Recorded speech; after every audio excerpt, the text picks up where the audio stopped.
Monsieur Nordine Boudissa, bonjour. Oui, bonjour. Alors, il y a 3 ans, jour pour jour, le président de la République prêtait serment et s'est engagé pour un renouveau de l'Algérie, une Algérie prospère et forte économiquement, des engagements qu'il a réitérés lors de l'inauguration de la foire d'Alger la semaine dernière. Il a incité les opérateurs, avec bien sûr lesquels il a eu des discussions franches et directes, à produire et à exporter un produit de qualité qui répond aux normes. Les normes, c'est l'accréditation, monsieur Boudissa. Oui, bonjour. Chaque fois qu'on a eu l'occasion d'en parler auprès de votre émission, et je vous remercie encore une fois de m'avoir invité, on n'a pas cessé de dire quel est l'intérêt stratégique d'adopter une politique de qualité, de conformité pour l'Algérie. Aujourd'hui, le président de la République fête ses 3 années à la magistrature suprême de ce pays. Il serait bon aussi que nous puissions aussi faire un état des lieux de l'infrastructure qualité en Algérie. Vous avez dit tout à l'heure qu'il y a une production nationale, une foire de la production nationale. Le président a insisté sur pas mal d'aspects, surtout relatifs à la qualité et l'exportation. Pour qu'on puisse atteindre cette politique d'export, il a même fixé une barre de 7 milliards de dollars. Et il veut 2023 de 10 milliards de dollars. Ce sont des objectifs nobles, importants, qui demandent un certain nombre de mesures d'accompagnement. Parmi les mesures d'accompagnement, vous ne pouvez pas aujourd'hui faire de l'export, dire que votre produit il est bon, il est compétitif, il est concurrentiel, on peut le placer sur le plan international ou régional si préalablement vous ne mettez pas les conditions qu'il faut. Quand je dis ne mettez pas les conditions qu'il faut, c'est que ce produit doit être certifié. Pour qu'il puisse être certifié selon des standards internationaux admis par tous les pays du monde, nous devons préalablement se doter de moyens nationaux. Les moyens nationaux, c'est l'infrastructure qualité. Dans notre pays, malheureusement, encore aujourd'hui, notre infrastructure qualité, elle est là, mais elle n'est pas suffisamment structurée. Elle n'est pas suffisamment aux normes. Elle n'est pas suffisamment compétitive pour pouvoir accompagner les entreprises, les entrepreneurs et valoriser le produit national. Aujourd'hui, je dis encore une fois, nous avons une opportunité à saisir, c'est donner la place, reprendre, valoriser, réhabiliter cette infrastructure qualité avec toute sa composante pour pouvoir répondre aux attentes des pouvoirs publics et surtout accompagner le producteur pour pouvoir aller vers les conquêtes des marchés extérieurs. Il y a encore du travail à faire. Je me réjouis, il y a encore du travail à faire et nous devons ensemble définir quelle est la stratégie à adopter. Et je reviendrai tout à l'heure si vous avez d'autres questions en détail. Alors justement, les normes, c'est l'accréditation. Il faut se conformer aux standards internationaux. Il faut accélérer la réalisation des laboratoires de contrôle de qualité, cette infrastructure de qualité qui permettra aujourd'hui à nos produits de se placer sur les marchés internationaux et aussi répondre aux normes qualité pour également la consommation interne et la santé du consommateur. Monsieur Boudissa. Alors, je rappelle encore une fois que nous avons une stratégie, une vision de la chose. Nous avons toujours dit que pour un pays comme l'Algérie, qui a envie à la fois de conquérir des marchés extérieurs, mais aussi de contrôler ce qu'il importe et de contrôler ce qu'il produit localement, nous devons avoir un réseau de laboratoires digne de ce nom. Qu'est-ce qu'il faut pour le mettre en œuvre ? Alors, pour le mettre, il faut absolument le mettre, la mise à niveau, lui introduire des normes internationales, l'accréditer, lui donner des prérogatives de le faire pour qu'il puisse à ce moment-là dire que le produit algérien est un produit fait selon des standards, selon des besoins précis, qui protège l'environnement, qui protège le consommateur et surtout qui répond aux attentes des marchés extérieurs et qui rassure le marché national en biens et en services suffisants pour pouvoir répondre à la demande du consommateur algérien.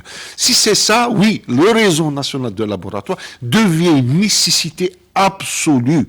On ne peut plus aujourd'hui dire qu'un produit il est bon, il n'est pas bon, si préalablement il n'a pas été testé et vérifié par un laboratoire accrédité. Si on inculque cette culture auprès de tous les opérateurs, tous les décideurs en Algérie, nous aurons fait un pas en avant et on pourrait à ce moment-là dire que la qualité et la conformité accompagnent le développement Et ça répond aux attentes de notre président et ça répond à sa stratégie de développement, de décollage économique qui n'a pas cessé de le clamer partout et nous adhérons totalement à cette approche. Mais justement, pour adhérer à cette approche, vous parlez de cette infrastructure qualité, qu'est-ce qu'il faut pour la mettre en place? Légiférer? Est-ce que les textes existent ou ils sont quasiment absents, Monsieur Boudissa, ou il faudrait rendre obligatoire aujourd'hui l'accréditation? Alors, il y a deux choses. Les structures existent, mais elles ne sont pas suffisamment bien structurées. Elles ne sont pas organisées d'une manière telle pour qu'elles deviennent opératoires et qu'elles deviennent aussi performantes pour répondre aux attentes qu'on a.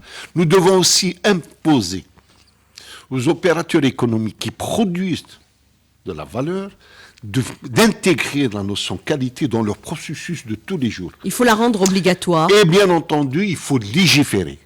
Il faut absolument que l'Algérie apprenne à légiférer. Un produit qui est sur le marché doit être accompagné par un règlement technique. Il faut que ce produit soit protégé, vérifié, inspecté, certifié. Voilà les règles qui se font dans le monde. On n'a rien à inventer. Nous faisons ce que les autres ont fait avec nous. Et tous les pays Et ce qu'ils développés... font chez eux également. Et en plus, ils appliquent pour eux et ils appliquent aussi par leurs partenaires. Aujourd'hui, l'Algérie a cette ambition d'y aller à la conquête des marchés extérieurs. Rassurez-vous, je vais vous dire une chose. Si nos partenaires commencent à exiger des documents de conformité à nos produits, on aura du mal à les positionner sur le marché international. Donc, déjà, il faut se mettre à la tête que c'est une obligation de fournir un document de conformité à tous nos produits que nous exportons à l'étranger. Si on arrive à faire ça, on aurait fait une avancée significative. Maintenant, est-ce que tout le monde est au même niveau d'engagement? Je pense que vous avez raison de dire qu'il faut légiférer, rendre les choses obligatoires pour que tout le monde aille dans le même esprit, dans la même direction, c'est-à-dire rendre l'économie algérienne compétitive, rendre le produit algérien attractif, compétitif et surtout qui répond aux attentes de nos consommateurs nationaux. Parce qu'il ne faut pas oublier qu'il y a un marché national qu'il faut satisfaire et aller vers les conquêtes extérieures, c'est-à-dire aller vers des marchés extérieurs pour répondre aux besoins. Alors, répondre aux besoins de nos partenaires étrangers signifie que nous devons produire. Nous devons nous comporter de manière à ce que leurs dispositions, leur règlement technique à eux, leur exigence de marché, nous puissions être capables de répondre à leurs demandes. Alors, en termes de législation, pour être clair ce matin, pour que les auditeurs qui nous suivent puissent comprendre, M. Boudissa, qu'est-ce qu'il faut revoir ou mettre en place en clair, M. Boudissa?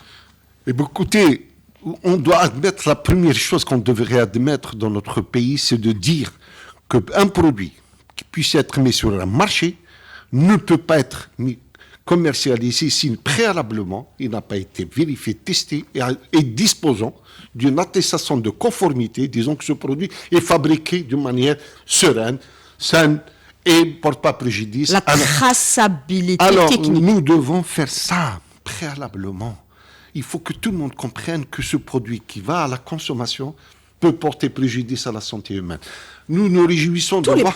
Tous les produits, sans exception, doivent être attestés par... Alimentaire ou industriel?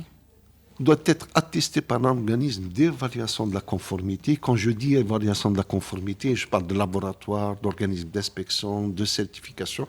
C'est ces acteurs-là qui sont là pour ça. Mais les opérateurs économiques doivent aussi intégrer dans leur pratique de tous les jours cette notion de qualité qui souvent n'est pas toujours présente. On doit revoir cette façon de faire. Qui doit assurer ce travail aujourd'hui, monsieur Boudissa? Il y a Algérac, mais est-ce qu'on peut disposer des laboratoires qui peuvent être aussi certifiés aux normes par Algérac au sein même des entités de production? Écoutez, la mission principale d'Algérac, c'est d'accréditer les laboratoires, c'est d'accréditer les organismes d'inspection, c'est sa mission principale. C'est elle que l'État... où la pratique internationale fait que c'est Algérac, aujourd'hui l'organisme algérien d'accréditation, qui a la responsabilité de reconnaître la compétence de ces organismes nationaux. Donc à ce moment-là, il faut accompagner Algérac, il faut lui donner les moyens, mais il n'y a pas qu'Algérac qu'il faut accompagner. Algérac, elle est là pour attester de la compétence de ces organismes d'évaluation de la conformité, mais les autres, tels que la normalisation, la métrologie. Prenons la métrologie. Un pays comme l'Algérie, avec toutes ses ambitions, ce programme présidentiel qui veut qu'on aille vers des choses importantes, faire le décollage, faire de l'exportation. Aller vers l'émergence, adhérer au pays du BRICS. Sans une métrologie efficiente, reconnue, traçable, raccordée à l'international, ça me paraît difficile aujourd'hui. Alors là aussi, je profite de cette occasion pour vous dire, il est plus qu'urgent que la métrologie retrouve sa place. Il connaît les moyens d'avoir un étalon de ce pays et d'avoir une traçabilité, d'être reconnu par nos partenaires. Sans une métrologie scientifique, industrielle et commerciale, nous aurons du mal à asseoir une infrastructure qualité digne de ce nom. Il y a un projet qui est ambitieux au niveau du ministère de l'Industrie. Je pense que les pouvoirs publics doivent nous accompagner pour qu'on puisse se doter de cette infrastructure métrologique. La même chose pour la normalisation. Nous devons aussi avoir une normalisation, une institution de normalisation qui est capable d'insuffler les normes, d'inculquer les normes, de propager les normes chez tous les acteurs concernés par le développement. Oui, mais Monsieur Boudissa, moi je voudrais revenir avec vous sur l'aspect que vous êtes en train d'invoquer à l'instant, c'est par rapport à cette infrastructure de qualité. On sait que vous avez déposé bien sûr un dossier il y a de cela pratiquement 7 mois au niveau du ministère de l'Industrie qui devait être transmis au ministère, au premier ministère pour validation. On n'en a pas plus de nouvelles. Mais est-ce qu'on peut considérer aussi que c'est une arme à double tranchant parce que c'est l'argument invoqué par certains partenaires de l'Algérie pour empêcher ou mettre des barrières à l'accès du produit algérien au niveau des marchés internationaux, notamment au niveau de l'Europe. Monsieur Boudissa. Vous savez, l'Europe... ils ont fixé des règles. Non, ils ont fait des directives européennes. Ils protègent leur marché, ils protègent leurs consommateurs. C'est une protection, voilà. Ils sont là, ils disent, voilà, si vous voulez faire du commerce avec nous, si vous voulez vendre votre produit... Conformément à ces règles. Mettez-vous en conformité avec nos règles. Eh bien, je pense et c'est devenu des règles légitime, universelles. C'est tout à fait légitime. Il appartient à l'Algérie maintenant, si elle a l'ambition d'aller conquérir les marchés européens, de se mettre en conformité avec ces exigences européennes. Maintenant, nous avons d'autres perspectives que nous pensons qu'elles sont louables, qu'elles sont réalisables. C'est l'Afrique. Qu'est-ce qui nous empêche de ne pas aller à l'Afrique et d'avoir une part de marché sur ces pays-là africains, tel que ça a été dit par les orientations du président de la République. L'Afrique est un marché naturel à l'Algérie. À nous maintenant de nous préparer, de se doter de tous les moyens qui soient normatifs, réglementaires, j'allais dire organisationnels, même en termes de logistique. J'apprends ces jours-ci qu'il y a des banques qui vont souffrir en Afrique, j'apprends plein de choses. C'est une très bonne chose. Mais est-ce que la qualité fait partie aussi de ces priorités fixées par les pouvoirs publics pour aller à la conquête des marchés extérieurs? C'est là que je voudrais insister. Le volet qualité n'est pas suffisamment aujourd'hui pris en charge pour pouvoir aller à la conquête des marchés extérieurs. Alors justement, par rapport à cette question de qualité, sur laquelle, bien sûr, il a été intransigeant, le président de la République, on a suivi, bien sûr, sa visite au niveau du salon de la foire de la production nationale. Il a donné, bien sûr, des directives en assurant les opérateurs que l'État sera là pour les accompagner. Est-ce qu'on peut considérer aujourd'hui que nous allons, bien sûr, fabriquer, avec des constructeurs de renom, les voitures, certaines grandes entreprises, par exemple internationales, se dotent de ce laboratoire où il faut quand même l'accréditation d'Algérie. Monsieur Boudissa. Écoutez, tout produit, quelle que soit sa nature, est tenu d'être testé, vérifié par un laboratoire accrédité. Ça, ce n'est pas une pratique algérienne, c'est une pratique universelle. Aujourd'hui, une voiture en Europe, pour qu'elle puisse être commercialisée, mise à la disposition de l'usager, il faut que préalablement, on la teste, on la vérifie, on teste même l'aspect sécurité, on fait son homologation, on la met sur le marché. Cette pratique, elle n'est pas spécifique aux pays développés. Nous devons aussi introduire cette culture de la façon de faire dans notre pays aujourd'hui. Oui, mais est-ce que ces sociétés internationales disposent de laboratoires propres à eux, ou alors c'est Algérie qui devra les accréditer également? Plus. Nous pouvons, il y a deux façons de faire. Oui, voilà, c'est alors, ça. Une façon, si vous ramenez un produit de l'étranger qui a fait l'objet de tests et de vérifications dans un laboratoire accrédité dans leur pays d'origine, Algérie a la capacité de faire ce qu'on appelle une reconnaissance réciproque des certificats remis à ce laboratoire.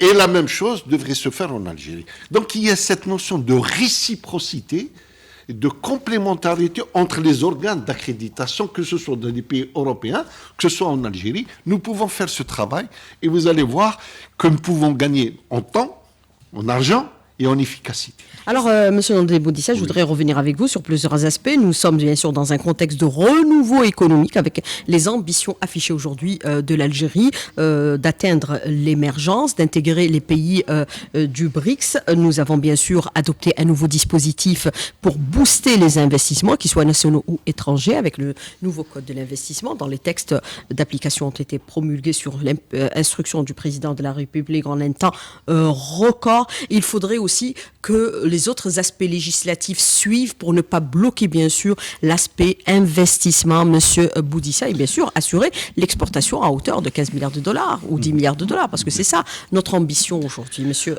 Boudissa. Moi, je pense que le code de l'investissement est venu à un moment pour accompagner, inciter à aller dans une dynamique de diversification de notre économie. Mais il faut déblayer les autres textes. Mais il faut aussi que ce texte, la qualité peut accompagner ce processus d'investissement. Nous devons être à l'écoute des attentes des opérateurs économiques qui veulent investir et nous devons leur fournir tous les documents de conformité dont ils en ont besoin. Encore faut-il que pour que tout le monde puisse être au même niveau de l'information et être au même niveau de l'engagement, il faut qu'absolument on impose une ligne de conduite à tous les opérateurs, à tous les acteurs, qu'ils soient politiques, qu'ils soient économiques, qu'ils soient de la société civile, ainsi que les associations de défense du consommateur et les associations professionnelles. Tous ces acteurs que nous connaissons doivent aujourd'hui, plus que jamais aujourd'hui, intégrer cette culture qualité que nous souffrons encore pour le moment. J'aurais voulu qu'on avance mieux pour être très opérationnel dans les meilleurs délais possibles. C'est un investissement qui demande beaucoup de temps, qui demande beaucoup d'argent, qui demande beaucoup d'engagement. Et je pense qu'il va falloir qu'absolument qu'on puisse mettre en place une stratégie nationale qui nous permettra de rattraper dans les meilleurs délais possibles ce retard que nous accusons aujourd'hui. Mais qu'est-ce qui justifie ce retard aujourd'hui, Monsieur Boudissa, alors que ça fait des années qu'on en parle? Il suffit de légiférer, de rendre obligatoire et d'ordonner la mise en conformité, bien sûr, de la production nationale. Autant qu'elle est exigée au niveau des accords internationaux. Nous avons signé tous les accords. Tout le monde sait que nous devons passer par ce passage qui est la conformité, qui est la qualité. Mais on l'a dit. Malheureusement, nos structures algériennes n'ont pas été suffisamment bien encadrées. On laisse toujours l'essentiel pour la fin. Je pense qu'elle n'a pas eu la part qu'il faut dans la restructuration de l'économie nationale. C'est une omission ou c'est volontaire? Non, c'est pas volontaire. Je pense que c'est un travail, pour certains, par méconnaissance, pour d'autres, ça demande un travail préparatoire au préalable, ça demande des investissements, ça demande une ressource humaine, ça demande aussi l'élaboration des textes d'application qui doivent être conformes à nos ambitions.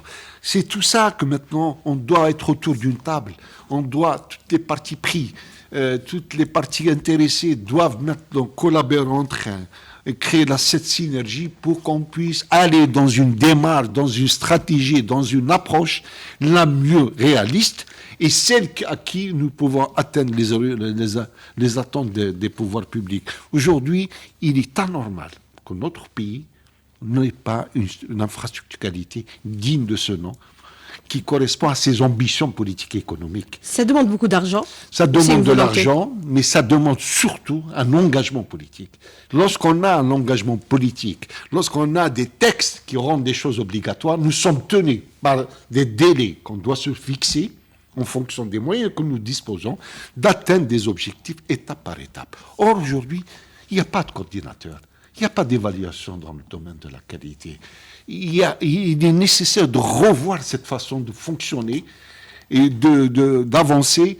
Et comment peut-on dire que là, c'est bon, là, c'est pas bon, qui doit le faire, qui doit jouer ce rôle? C'est tous ces aspects-là que nous devons ensemble définir dans une feuille de route qu'on doit tracer. Le ministère de l'Industrie dispose de beaucoup de structures, beaucoup de moyens. Je pense qu'il lui revient le droit et naturel de pouvoir encadrer cette activité. Encore faut-il lui donner les moyens pour qu'il puisse se doter toutes les institutions en charge de la qualité de moyens nécessaires, qu'ils soient humains, financiers et même juridiques. Alors, bien sûr, les normes, c'est des barrières techniques qui exigent la mise en place des règles de protection des marchés de et vers l'Algérie. Ça concerne tous les secteurs, parce que vous avez insisté sur le ministère de l'Industrie, mais même le commerce est concerné par ces produits.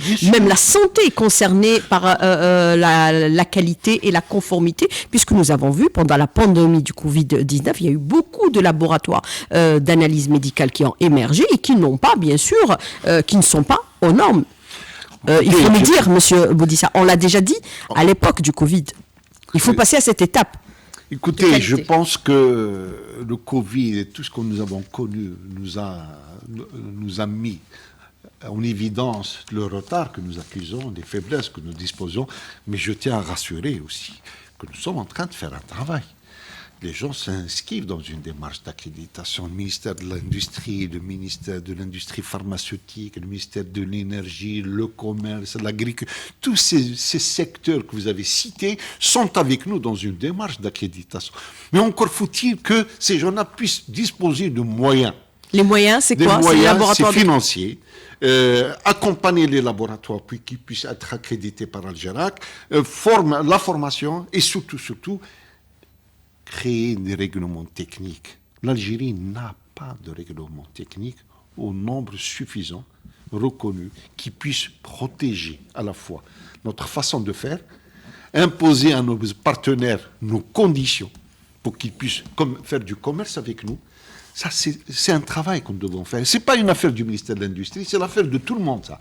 Le règlement technique, c'est tous les secteurs d'activité qui doivent s'impliquer et apporter leur contribution pour qu'on puisse avoir un document qui devient, j'allais dire, une obligation.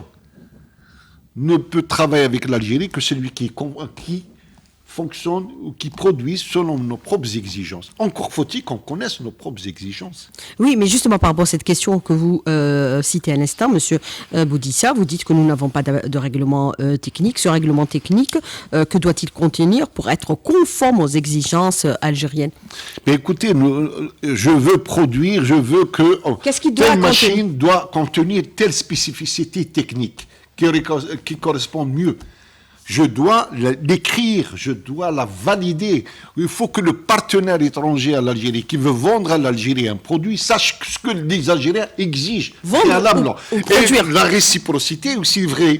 Je ne peux vendre pour un partenaire étranger que si je suis au courant de ses propres exigences et je dois m'adapter à ses exigences. Voilà, c'est comme ça le commerce d'aujourd'hui. Les règles sont là, les normes sont là, mais vous devez répondre aux spécificités de toutes les parties concernées par l'acte de faire du commerce et la circulation des produits. Aujourd'hui, on n'a pas suffisamment les moyens de pouvoir se doter de règlements techniques qui permettent de protéger notre économie nationale, d'exiger à nos partenaires nos propres spécificités, et c'est ça qu'il faut maintenant, plus que jamais, travailler en concertation avec tous les ministères techniques, vous savez, l'habitat, les travaux publics, l'énergie, le commerce. Même les routes doivent être répondant. Tout doit être fait dans ce sens, en concertation avec tous les acteurs. Je dis encore une fois, il est plus que nécessaire aujourd'hui que la problématique de la qualité se pose avec acuité en Algérie. Nous devons, plus que jamais, prendre ce dossier en charge, lui donner, il y a une volonté politique d'y aller vers l'export, il faut que la qualité soit aussi un élément primordial, indispensable, et ça devient un passage obligé. Malheureusement, ce n'est pas encore le cas aujourd'hui. Alors l'Algérie ne sera plus, bien sûr, un comptoir de l'importation, il ne sera non plus pas le bazar du monde pour cette infrastructure de qualité.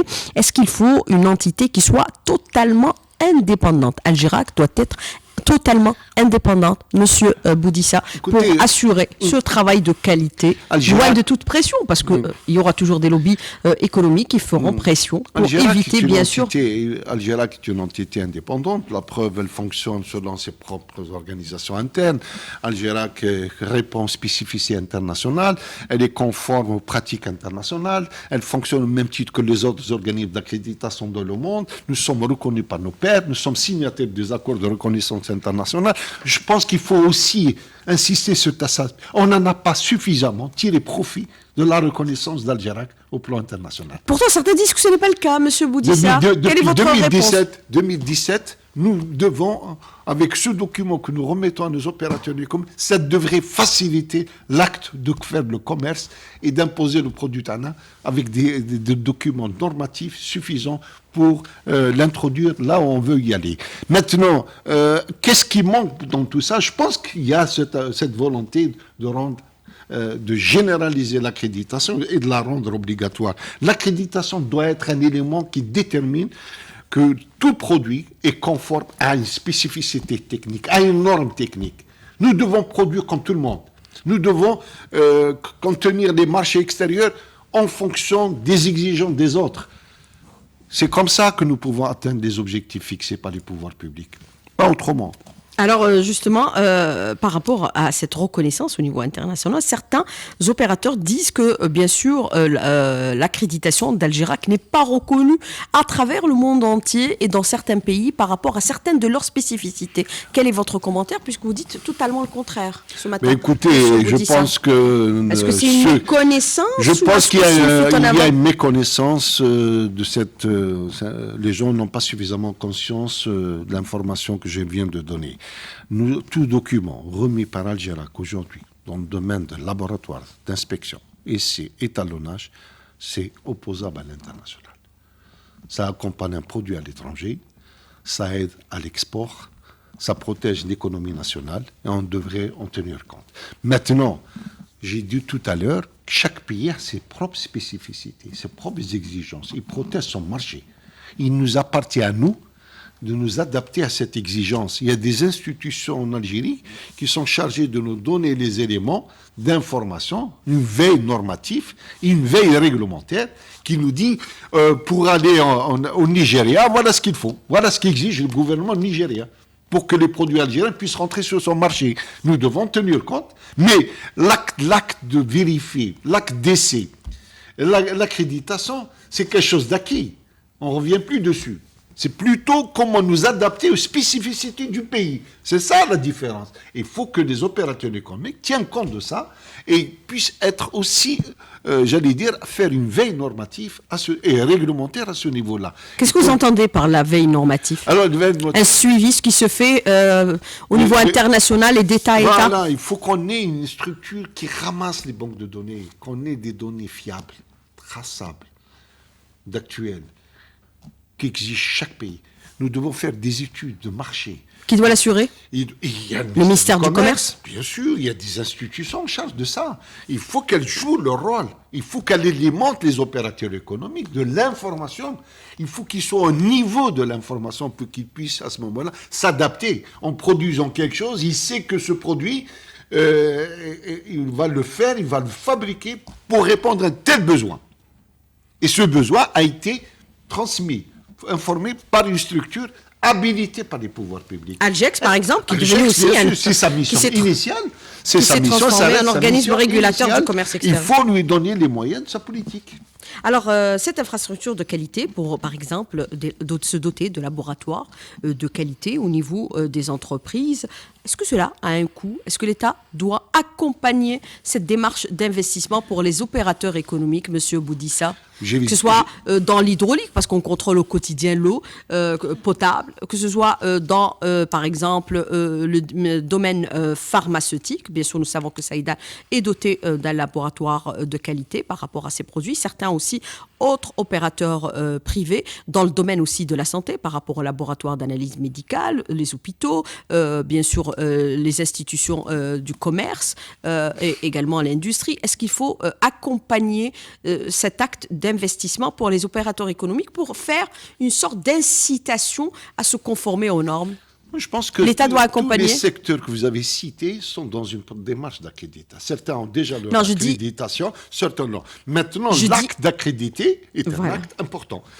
Est-ce que l'État doit aider au financement de cet acte d'accréditation ? Et j'ai toujours dit, je le répète, certains disent c'est un peu coûteux, on ne peut pas le faire. Encore, il faut que l'État apporte son concours financier, apporte le soutien à tous ceux qui sont candidats à une accréditation. Parce qu'il y a un retour d'investissement. Parce que si vous produisez mieux, vous assurez le contrôle, vous avez un gain. En fait de compte. Vous réduisez les importations et vous exportez. Vous réduisez les importations et vous pouvez exporter plus. Donc il y a un retour d'investissement. Il y a un retour d'investissement, il y a un acte économique certain dans l'acte d'être accrédité par Algerac. L'accréditation ne peut qu'être un facilitateur, un accompagnateur à la production et au commerce. Le monde aujourd'hui, qu'on se rappelle, le monde aujourd'hui est réglementé par des normes. Il n'y a plus de barrières tarifaires. Ce sont les normes qui régulent le marché international. Nous devons accepter cette règle, nous devons nous adapter à cette règle et nous devons se donner les moyens pour qu'on puisse être acteurs au même titre que les autres dans cette sphère du commerce international. Si on prend conscience de la chose, on aura gagné du temps et on pourrait à ce moment-là se donner les moyens de pouvoir réaliser cet objectif dans un délai aussi court. Bien sûr, ça a un coût, cette politique. L'État doit supporter en partie ce coût pour qu'on puisse être autant que possible opérationnel dans les meilleurs délais. Et c'est des débats qui ont eu lieu dans tous les pays du monde. Nous avons vu, bien sûr, avec certaines barrières qui ont été fixées pour interdire l'accès des produits chinois au marché européen. Alors, les Chinois se sont adaptés aux normes UE pour pouvoir investir ce marché et devenir une véritable force économique aujourd'hui. Alors, vous avez cette question de l'auditeur qui vous dit, est-ce qu'il faut passer de la fiche technique du produit à un contrôle de qualité a priori et a posteriori, c'est-à-dire avant, pendant la production et au moment de l'exportation également, Monsieur Boudissa. Bien sûr, cela est valable aussi pour les importations. Écoutez, nous avons une norme que Algerac, c'est elle qui donne les certificats d'accréditation, c'est la certification produit. Tout produit qui est mis sur le marché doit être certifié. Pour qu'il puisse être certifié, il faut qu'il soit testé, vérifié, dans un laboratoire accrédité, avec un organisme d'inspection. Ces aspects-là, ce sont ces acteurs-là qui sont là. Un certificat de conformité d'un produit est une nécessité parce que ça protège le produit, ça valorise le produit, et ça permet de dire à qui que ce soit que ce produit il est sûr, il est conforme, il répond aux spécificités qu'on attend de lui. Et c'est ça la certification produit. L'Algérie doit maintenant protéger sa production nationale, son produit national, et elle doit aussi se donner les moyens de vérifier tout ce qu'elle ramène, d'ailleurs, par rapport à ses besoins et ses nécessités. Alors, une question très simple de l'auditeur qui vous dit, quand on parle de la certification produit, quelles sont les étapes à franchir pour le contrôle ? Qu'est-ce qu'on contrôle essentiellement, Monsieur Boudissa ? Mais écoutez, est-ce que vous pouvez nous l'expliquer de façon simple ? Mais tout produit qui vient on a tendance à penser que c'est un peu technique et c'est un peu difficile. Non. Vous avez un produit qui vient d'ailleurs, vous devez avoir les moyens nationaux de le vérifier. Un produit qui arrive, que ce soit produit agricole ou industriel ou service, vous devez se doter des moyens nationaux reconnus, accrédités, que les choses soient claires.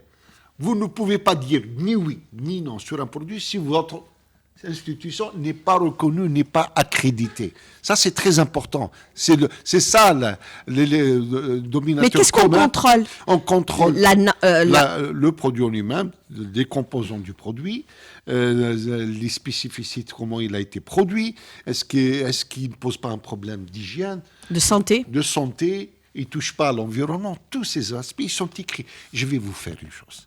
Toutes les normes techniques par rapport à n'importe quel produit sont déjà rédigées, sont déjà établies. Tous les pays du monde l'appliquent. À nous de faire la même chose. On l'a ou on l'a pas ? On a les normes. Maintenant, dans la pratique, il y a tout un travail à faire. C'est ça ce que je disais tout à l'heure. Nous devons inclure la culture qualité chez nos opérateurs économiques, dans la sphère de production, dans la sphère de distribution, dans la sphère de l'acte d'export. Cette culture et d'import qualité, aussi. Bien sûr. Et l'inverse est aussi vrai. Nous devons créer cette culture qualité. Il faut que l'élément clé pour nous, ce produit, il est bon parce qu'il a été testé, vérifié par un organisme reconnu à l'international. C'est ça. Les règles. Travaillons sur ça. OK. Maintenant, se contenter de contrôler de visu ou sur des documents administratifs un produit qui peut poser un problème de santé humaine, je pense que là, il faudrait que l'État algérien puisse avoir une certaine souveraineté à ce niveau. Alors, les associations de protection des consommateurs pourraient jouer un rôle prépondérant par rapport à cette question, puisque j'ai vu sur les réseaux sociaux défiler un travail qui a été fait par une association de protection de consommateurs qui parle un peu de l'or qui est vendu en Algérie, qui ne répond pas aux normes, c'est-à-dire il y a de la triche sur les produits importés de certains pays. Alors, notamment en ce qui concerne l'or. Vous devez savoir que dans le conseil d'administration d'Alger, nous avons une institution représenter une association de défense du consommateur qui est membre du conseil d'administration et elle apporte sa contribution. Pour contrôler aussi. Par contre, maintenant, il y a un décret exécutif qui a été élaboré par le ministère des Finances qui exige aux laboratoires qui importent de l'or de l'étranger d'être accrédités par Algerac. Nous avons commencé, nous avons déjà 7 laboratoires accrédités. Ces jours-ci, nous avons 3 qui sont en cours d'accréditation. Algénor, l'opérateur national, est en train d'être accrédité à partir du 14 de ce mois.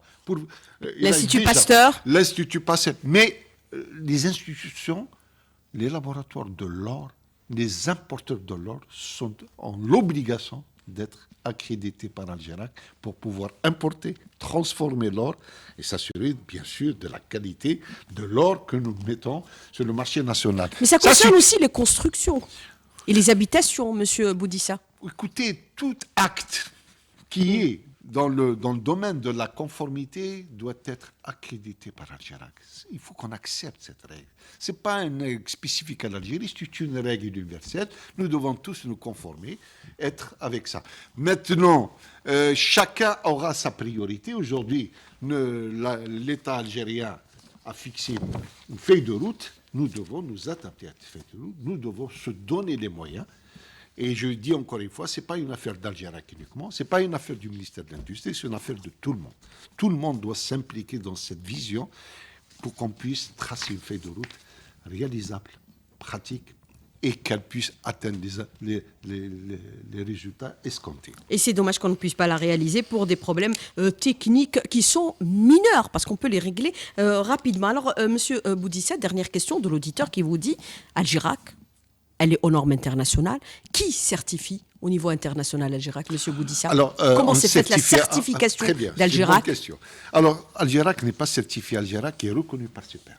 C'est-à-dire qu'il y a des organisations... Mais il faut aller vers la certification internationale. Algerac, encore une fois, elle est évaluée par ses pairs. Ce sont des organisations en charge, qu'ils soient régionales ou internationales, qui s'occupent de l'accréditation. Nous avons choisi délibérément l'Europe. Il y a une organisation européenne d'accréditation, nous sommes membres. Ce sont ces gens-là qui délèguent leurs experts qui viennent tous les 3 ans à Algerac nous évaluer pour dire que nous fonctionnons selon les standards, nous avons la compétence et que notre système doit être reconnu à l'international. C'est ça la reconnaissance. On peut le faire aussi avec l'organisme arabe, on peut le faire avec l'organisme africain. Nous sommes avec l'organisme arabe, nous sommes avec l'organisme africain, nous sommes avec l'organisation internationale des laboratoires de l'inspection. Algerac est dans toutes ces institutions régionales et internationales pour crédibiliser son système national. Oui, mais est-ce qu'elle a un réseau qui lui permet aujourd'hui, bien sûr, de certifier tous les produits, c'est-à-dire produits localement ou importés? Monsieur écoutez, parce que je me souviens, quand on importait les véhicules, on demandait le certificat de conformité. Et c'était à l'utilisateur de l'avoir. Écoutez, bon, on l'a abandonné, cette pratique. Il est important que l'Algérie dispose de son réseau de laboratoires. Sans un réseau de laboratoires et d'organismes d'inspection et de certificats accrédités par Algerac, je pense qu'on aura du mal à jouer le rôle qu'on attend de nous. Et il est plus qu'urgent de rendre les choses obligatoires. Monsieur Nordine Boudissa, merci d'avoir répondu à nos questions, d'avoir été en direct avec nous ce matin dans le studio. Merci beaucoup, bonne journée, merci à bientôt, au revoir, madame.